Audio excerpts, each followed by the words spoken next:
Hello friends, nature YouTube ಚಾನಲ್ಗೆ ಸ್ವಾಗತ. ನಾನು ಇವತ್ತು ಎಗ್ ಕರಿ ಟ್ರೈ ಮಾಡ್ತಾ ಇದ್ದೀನಿ.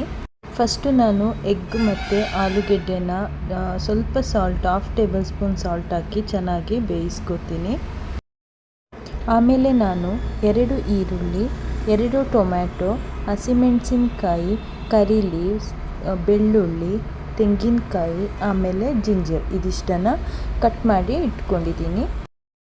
ನಂತರ ಒಂದು ಪಾತ್ರೆಗೆ 2 ಟೇಬಲ್ ಸ್ಪೂನ್ ಆಯಿಲ್ ಹಾಕಿ ಅದಕ್ಕೆ ಒಂದು ಸ್ವಲ್ಪ ಈರುಳ್ಳಿ, ಆಮೇಲೆ ಕರಿ ಲೀವ್ಸ್, ಟೊಮ್ಯಾಟೊ ಮತ್ತು ಜಿಂಜರ್, ಗಾರ್ಲಿಕ್ ಸ್ವಲ್ಪ, ಆಮೇಲೆ ಕಟ್ ಮಾಡಿ ಇಟ್ಕೊಂಡಿರೋ ತೆಂಗಿನಕಾಯಿ ಇದಿಷ್ಟನ್ನು ಹಾಕಿ ಚೆನ್ನಾಗಿ ಫ್ರೈ ಮಾಡ್ಕೊತೀನಿ. ಆ್ಯಕ್ಚುಲಿ ಎಗ್ ಕರಿ ಆಗಲಿ ಏನೇ ಎಗ್ಗಲ್ಲಿ ರೆಸಿಪಿ ಮಾಡೋದಿದ್ರು ಜಾಸ್ತಿ ಆಯಿಲ್ ಆ್ಯಡ್ ಮಾಡ್ಕೋಬಾರ್ದು, ಸ್ವಲ್ಪ ಆಯಿಲ್ ಕಡಿಮೆನೇ ಹಾಕ್ಕೋಬೇಕು.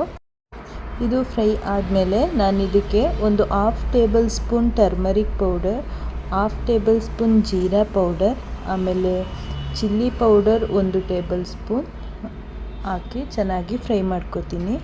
ಬರೀ 2 ಟೇಬಲ್ ಸ್ಪೂನ್ ಆಯಿಲಲ್ಲಿ ನಾನು ಇದನ್ನೆಲ್ಲ ಚೆನ್ನಾಗಿ ಮಿಕ್ಸ್ ಮಾಡಿ ಚೆನ್ನಾಗಿ ಫ್ರೈ ಮಾಡ್ಕೊತೀನಿ. ನಂತರ ಇದು ಫ್ರೈ ಆದಮೇಲೆ ಇದನ್ನು ಮಿಕ್ಸಿ ಜಾರ್ಗೆ ಹಾಕ್ಕೊಂಡು ಆರೋದಕ್ಕೆ ಬಿಡ್ತೀನಿ. ಸ್ವಲ್ಪ ಆರಿದ ಮೇಲೆ ಇದನ್ನು ಪೇಸ್ಟ್ ಮಾಡಿ ಇಟ್ಕೋಬೇಕು. ಇದು ಒಂದು 2 ನಿಮಿಷ ಆರೋದಕ್ಕೆ ಬಿಡ್ತೀನಿ. ಮೊಟ್ಟೆ ಮತ್ತು ಆಲೂಗೆಡ್ಡೆ ಬೆಂದಿದೆ. ನಾನಿವಾಗ ಆಲೂಗೆಡ್ಡೆನ ಸ್ವಲ್ಪ ಮ್ಯಾಶ್ ಮಾಡಿ ಇಟ್ಕೋತೀನಿ. ಇನ್ನು ಮೊಟ್ಟೆ ಬಗ್ಗೆ ಹೇಳಬೇಕು ಅಂದರೆ, ಸಮ್ಮರ್ ಟೈಮಲ್ಲಿ ಮೊಟ್ಟೆನ ನಾವು ಜಾಸ್ತಿ ತಗೊಳ್ಳೋದ್ರಿಂದ, ಫುಡ್ಡಾಗಿ ತಗೊಳ್ಳೋದ್ರಿಂದ ಇದು ನಮ್ಮ ಬಾಡಿಗೆ ಅಡ್ಜಸ್ಟ್ ಆಗೋಲ್ಲ. ಡೈಜೆಷನ್ಗಾಗಿರ್ಬೋದು, ಡೈಜೆಷನ್ ಆಗೋಲ್ಲ ಕರೆಕ್ಟಾಗಿ. ಹಾಗಾಗಿ ನಾವು ಸ್ವಲ್ಪ ಮೀಡಿಯಮ್ ಆಗಿ ತಗೊಂಡ್ರೆ ಒಳ್ಳೆಯದು. ನಂತರ ಒಂದು ಪಾತ್ರೆಯಲ್ಲಿ 2 ಟೇಬಲ್ ಸ್ಪೂನ್ ಆಯಿಲ್ ಹಾಕಿ ಈರುಳ್ಳಿ, ಕರಿ ಲೀವ್ಸ್, 1/2 ಟೊಮ್ಯಾಟೊ, ನಾನು ಮಿಕ್ಸಿ ಮಾಡೋದಕ್ಕೆ ಹಾಕ್ಕೊಂಡಿದ್ದೀನಲ್ವ ಟೊಮ್ಯಾಟೊ, ಸೊ ನಾನು ಇಲ್ಲೊಂದು 1/2 ಟೊಮ್ಯಾಟೊ ಆ್ಯಡ್ ಮಾಡಿಕೊಂಡು ಚೆನ್ನಾಗಿ ಹಸಿಮೆಣಸಿನ್ಕಾಯಿ ಹಾಕಿ ಫ್ರೈ ಮಾಡ್ಕೊಂಡಿದ್ದೀನಿ. ನಂತರ ನಾನು ಮ್ಯಾಶ್ ಮಾಡಿ ಇಟ್ಕೊಂಡಿರುವಂಥ ಪೊಟ್ಯಾಟೊನ ಆ್ಯಡ್ ಮಾಡಿ ಅದೇ ಆಯಿಲಲ್ಲಿ 2 ಟೇಬಲ್ ಸ್ಪೂನ್ ಆಯಿಲ್ ಏನು ಹಾಕಿದ್ನೋ ಅದರಲ್ಲೇ ಚೆನ್ನಾಗಿ ಫ್ರೈ ಮಾಡ್ಕೋತೀನಿ 1-2 ನಿಮಿಷ. ಇದು ಫ್ರೈ ಆದಮೇಲೆ ನಾನು ಏನು ತೆಂಗಿನಕಾಯಿ ರುಬ್ಬಿ ಇಟ್ಕೊಂಡಿದ್ನಲ್ಲ, ತೆಂಗಿನಕಾಯಿ ಮಸಾಲೆ, ಅದನ್ನು ಇದ್ರ ಜೊತೆ ಆ್ಯಡ್ ಮಾಡಿ 1-2 ನಿಮಿಷ ಫ್ರೈ ಮಾಡಿ ಅದೇ ಮಿಕ್ಸಿ ಜಾರ್ಗೆ ಸ್ವಲ್ಪ ವಾಟರ್ ಹಾಕಿ ನಾನು ಶೇಕ್ ಮಾಡಿ ಇದಕ್ಕೆ ವಾಟರ್ ಆ್ಯಡ್ ಮಾಡ್ಕೋತೀನಿ.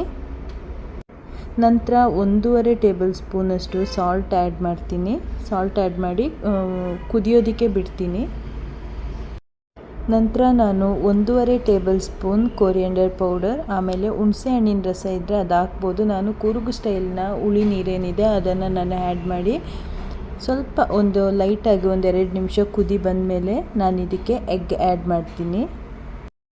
ಎಗ್ಗಲ್ಲಿ ಬರೋ ಎಲ್ಲೋ ಪಾರ್ಟ್ ಇದೆಯಲ್ಲ, ಅದರಲ್ಲಿ ಸ್ವಲ್ಪ ಕೊಲೆಸ್ಟ್ರಾಲ್ ಸ್ವಲ್ಪ ಜಾಸ್ತಿ ಇರೋದ್ರಿಂದ ನಮ್ಮ ಫುಡ್ಡಲ್ಲಿ ನಾವು ಸ್ವಲ್ಪ ಅದನ್ನು ಕಡಿಮೆ ಮಾಡಬೇಕು ಅಂತ ಹೇಳ್ತಾರೆ.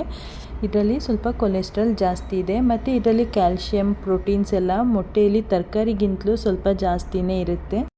ಈಗ ಮೊಟ್ಟೆ ಹಾಕಿ ಸ್ವಲ್ಪ ಗರಂ ಮಸಾಲ ಹಾಕಿ ನಾನು ಬಿಡ್ತೀನಿ. ಒಂದು 5 ನಿಮಿಷ ಆದಮೇಲೆ ಸ್ಟವ್ ಆಫ್ ಮಾಡ್ಕೋತೀನಿ. ಇದೆಲ್ಲ ಮಸಾಲೆ ಮೊಟ್ಟೆಗೆ ಸೇರೋವರೆಗೂ ಸ್ವಲ್ಪ ಚೆನ್ನಾಗಿ ಕುದಿ ಬರೋವರೆಗೂ ನಾನು ಬಿಟ್ಬಿಡ್ತೀನಿ. ಇನ್ನು ಮೊಟ್ಟೆಯಲ್ಲಿ ಪ್ರೋಟೀನ್ ಅಂಶ ಸ್ವಲ್ಪ ಜಾಸ್ತಿ ಇರೋದ್ರಿಂದ ವೈಟ್ ಪಾರ್ಟ್ ಏನಿದೆ, ಮೊಟ್ಟೆಯ ವೈಟ್ ಇದೆಯಲ್ಲ, ಅದನ್ನು ನಾವು ಹೇರ್ಗೆ ಹಚ್ಚೋದ್ರಿಂದ, ಕೂದಲಿಗೆ ಹಚ್ಚೋದ್ರಿಂದ ಹೇರ್ ಸಿಲ್ಕ್ ಆಗುತ್ತೆ, ಆಮೇಲೆ ಕೂದಲು ಉದುರೋದು ನಿಲ್ಲುತ್ತೆ ಅಂತ ಹೇಳ್ತಾರೆ. ಚೆನ್ನಾಗಿ ಕುದಿ ಬಂದಿದೆ. ನಿಮಗೆ ಯಾವ ತಿಕ್ನೆಸ್ಸಲ್ಲಿ ಬೇಕು ಆ ತಿಕ್ನೆಸ್ಸಲ್ಲಿ ನೀವು ಮಾಡ್ಕೋಬೋದು. ನಿಮಗೆ ಸ್ವಲ್ಪ ಗಟ್ಟಿಯಾಗಿರಲಿ ಅಂದರೆ ಗಟ್ಟಿಯಾಗೂ ಮಾಡ್ಕೋಬೋದು.